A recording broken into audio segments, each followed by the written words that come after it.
नवरात्रा की कहानी। पीठत नाम के मनोहर नगर के एक अनाथ नाम का ब्राह्मण रहता था। वह भक्ति दुर्गा का भक्त था। उसका सौगुण सतगुणों से युक्त मानो ब्राह्मण की सबसे पहली रचना हो, ऐसी यथार्थ नाम वाली सुमित नाम की एक अत्यंत सुंदर कन्या पैदा हुई। वह कन्या सुमित अपने घर के बालकपन में अपनी सहेलियों के साथ क्रिया करती हुई इस प्रकार बढ़ने लगी जैसे शुक्ल पक्ष में चंद्रमा की कला बढ़ती है। उसके पिता प्रतिदिन दुर्गा की पूजा और होम किया करता था। उस समय वह नियम पूर्वक वहां उपस्थित होती थी। एक दिन वह सुमित अपनी सखियों के साथ खेलने लग गई और भगवती के पूजन में उपस्थित नहीं हुई। उसके पिता को पुत्री की ऐसी असावधानी देखकर क्रोध आया और पुत्री से कहने लगा कि हे दुष्ट पुत्री, आज प्रताप से तुमसे भगवती का पूजन नहीं किया, इस कारण मैं किसी कुष्ठी और दरिद्र मनुष्य के साथ तेरा विवाह करूंगा। इस प्रकार कुपित पिता के वचन सुनकर सुमित को बड़ा दुख हुआ और पिता से कहने लगी, हे पिता, मैं आपको कन्या हूँ, मैं आपके सब तरह से अधीन हूँ, जैसी आपकी इच्छा वैसा ही करो। रोगी कुष्ठी अथवा किसी के साथ जैसी तुम्हारी इच्छा हो, मेरा विवाह कर देना। वही तो मेरे भाग्य में लिखा है, मेरा तो इस पर पूर्ण विश्वास है। मनुष्य के जाने के कुछ में मनोरथ का चिंतन करता है, पर होता वही है जो भाग्य में विधाता ने लिखा है। जो जैसा करता है उसका फल उस कर्म के अनुसार ही मिलता है, क्योंकि कर्म करना मनुष्य के अधीन है पर फल देव अधीन है। जैसे अग्नि में पड़े हुए श्रृगाणी उसको अधिक प्राप्ति कर देते हैं, उसी तरह अपनी कन्या को ऐसे निर्दय से कहे हुए वचन सुनकर उस ब्राह्मण को अधिक क्रोध आया। तब उसने अपनी कन्या का एक कुष्ठी के साथ विवाह कर दिया और अत्यंत क्रोध होकर पुत्री से कहने लगा कि जाओ जाओ, जल्दी जाओ, अपने कर्म के फल भोगो। देखे केवल भाग्य को भरोसे पे रह कर क्या करती है। इस प्रकार से कहे हुए पिता के कटु वचन को सुनकर सुमित अपने मन में विचार करने लगी कि अहो, मेरा बड़ा दुर्भाग्य है जिसे मुझे ऐसा पति मिला है। इस तरह अपने दुख का विचार करती हुए सुमित अपने पति के साथ वन चली गई और भयानक वन में कुशा युक्त उस स्थान पर उन्होंने वह रात बड़े कष्ट से व्यतीत की। उस गरीब वाली की ऐसा दशा देखकर भगवती पूर्ण पुण्य के प्रभाव से प्रकट होकर सुमिति से कहने लगी कि हे दीन ब्राह्मणी, मैं तुम पर प्रसन्न हूँ, तुम चाहो वरदान मांग सकती हो, वह प्रसन्न होकर मनवांछित फल देने वाली हूँ। इस प्रकार भगवती दुर्गा का यह वचन सुनकर ब्राह्मणी कहने लगी कि आप कौन हो जो मुझ पर प्रसन्न हुई हो, ये सब मेरे लिए कहो और अपनी कृपा दृष्टि से मुझे दीन दासी को करतार्थ करो। ऐसा ब्राह्मणी का वचन सुनकर देवी कहने लगी कि मैं आदि शक्ति हूँ और मैं ही ब्रह्मा विष्णु सरस्वती हूँ। मैं प्रसन्न होने पर प्राणियों का दुख दूर कर उनको सुख प्रदान करती हूँ। हे ब्राह्मणी, मैं तुम पर तेरे पूर्व जन्म के पुण्य प्रभाव से प्रसन्न हूँ। तुम पूर्व जन्म का वर्तमान सुनाती हूँ, सुनो। तुम पूर्व जन्म में निषाद भील की स्त्री थी और अति प्रतिपत्ति हुई व्रता थी। एक दिन तेरे पति निषाद के चोरी करने के कारण तुम दोनों को सिपाहियों ने पकड़ लिया और ले जाकर जेल खाने में कैद कर दिया। उन लोगों ने तेरे और तेरे पति को भोजन भी नहीं दिया। इस प्रकार नवरात्रा के दिनों में तुमने न तो कुछ खाया और न जल पिया, इसलिए 9 दिन तक के नवरात्रा का व्रत हो गया। हे ब्राह्मणी, उन दिनों में जो व्रत हुआ उस व्रत के प्रभाव से प्रसन्न होकर तुम्हें मनवांछित फल वस्तु दे रही हूँ।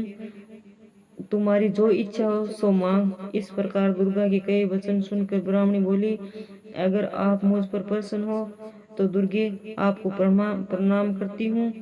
कृपा करके मेरे पति को कोढ़ को दूर करो। देवी कहने लगी कि उन दिनों में जो तुमने व्रत किया था उस व्रत के दिन का पुण्य अपने का कोढ़ दूर होने के लिए अर्पण करो।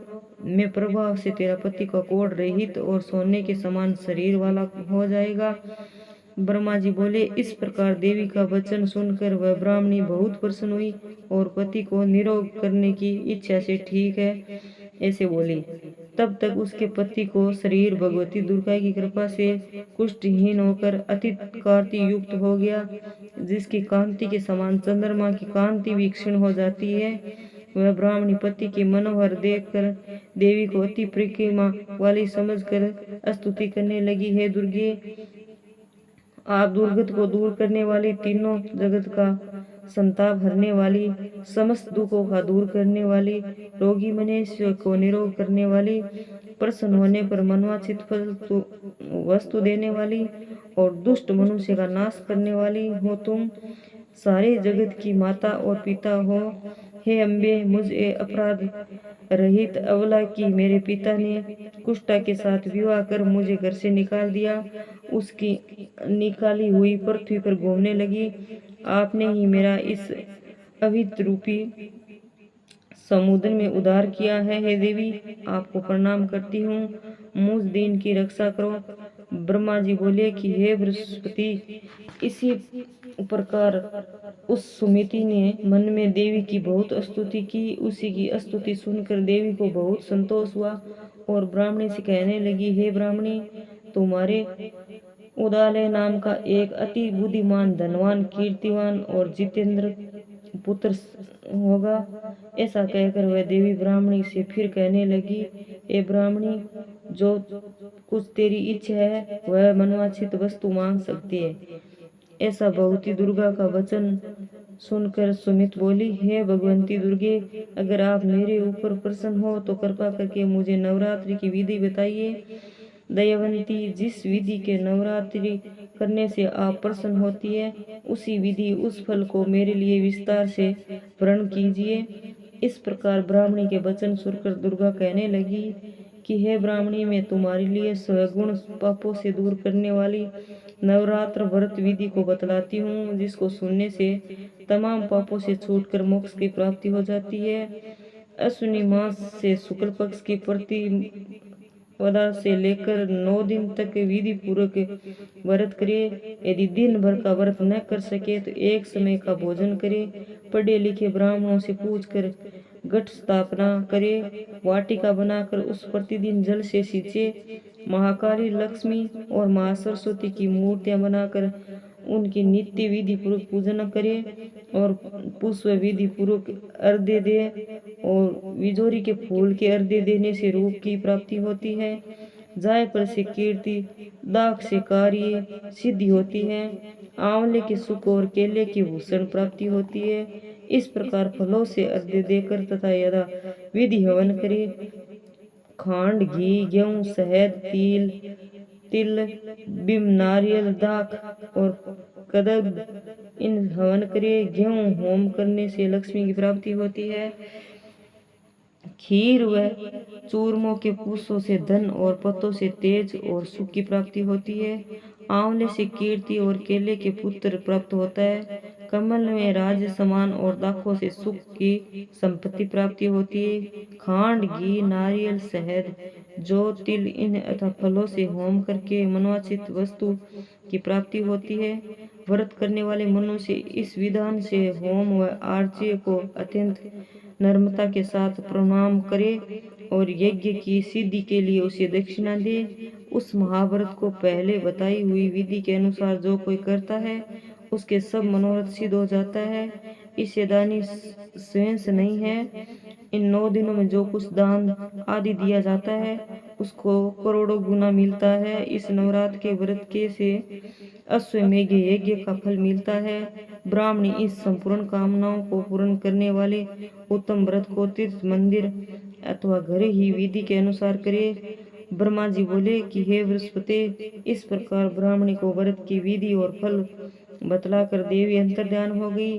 जो मनुष्य या स्त्री इस व्रत को भक्ति पूर्वक करता है, वह इस लोक से सुख पाकर अंत में दुर्लभ मोक्ष की प्राप्ति होती है। हे बृहस्पति, ये दुर्लभ व्रत का महत्व मैं तुम्हारे लिए बतलाया है। ऐसा ब्रह्मा जी ने वचन सुनकर बृहस्पति जी आनंद के कारण रोमांचित हो गए और ब्रह्मा जी से कहने लगी, हे ब्रह्मा जी, आपने मुझ पर अति कृपा की जो अमृत के समान इस नवरात्रि व्रत का महत्व सुनाया है। हे प्रभु, आपके बिना और कौन इस महत्व को सुना सकता है।